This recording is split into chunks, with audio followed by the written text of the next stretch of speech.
நாமக்கல் மாவட்டம் காமராஜ் நகர் காலனி பகுதியைச் சேர்ந்தவர் அருள் பாண்டியன். இவர் தனது மகனுக்கு முடித்திருத்தம் செய்ய சலூன் கடைக்கு சென்றுள்ளார்.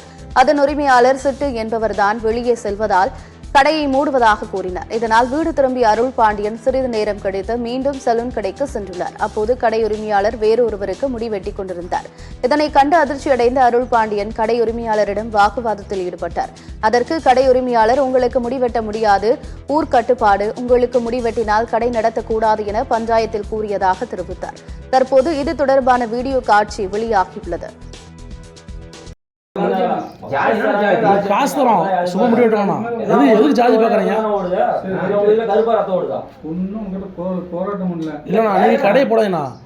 கீழ் சேதி மேல் சேதி பார்த்து நீ கட்டி போடுறாங்க கடையெல்லாம் போடாதீங்க. நான் கேஸ் கொடுத்து கொடுங்க. நீ சம்பாதிச்சாதான் உங்களுக்கு சாப்பாடு, நான் சம்பாதிச்சா எனக்கு சாப்பாடு, அவ்வளவுதான். சீட்ல கூட உட்கார பஸ்ல போறா. இது வந்து பழைய சீட்டு, உடையாட சீட்டு அப்படின்னு எழுதி வச்சிருக்காரு. அதுல எழுதி வச்சிருக்காங்க எல்லாமே உட்காந்து போறோம் இல்லையா? போறீங்களா? அதெல்லாம் இது பாக்குறீங்க. உடனே நான் ரீசெண்டாக போய் கேஸ் கொடுத்து அது மாதிரி ஜாதி ரீதியாக வந்து போட மாட்டா மீடியா லெவலில் கொடுத்தலாம். இல்லை ஆள் இதை பார்த்தலாம் விடு. அந்த சின்ன பையன் 8 வயசு பையனை வரும் அனுப்பிச்சிட்டீங்க. எத்தனை ஊரில்